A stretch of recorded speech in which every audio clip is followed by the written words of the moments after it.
శ్రీశైలంలో జరుగుతున్న మహాశివరాత్రి బ్రహ్మోత్సవాల సందర్భంగా శ్రీ బ్రహ్మరమ్మ మల్లికార్జున స్వామి ఆలయం వద్ద జరుగుతున్న ఘటన ఇప్పుడైతే కలకలం రేపుతుంది.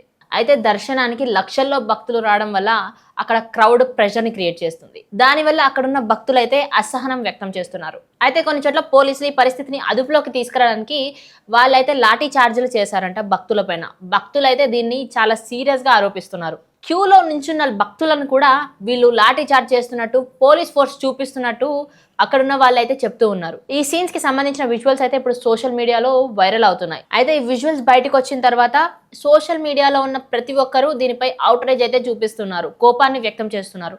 ఇలా భక్తులపై లాఠీ చార్జ్ చేయడం ఎందుకు, దేనికి? పండుగ కంటే ముందే చర్యలు తీసుకొని ఇలాంటి ఘటనలు జరగకుండా చూసుకుంటే అయిపోయేదానికి ఇప్పుడు వచ్చిన భక్తులపైన ఇలాంటి లాఠీ చార్జీలు చేయడం న్యాయమేనా అంటూ సోషల్ మీడియాలో కూడా చాలా మంది అయితే ప్రశ్నిస్తున్నారు. అయితే పోలీసులు దీనికి బదులిచ్చారు.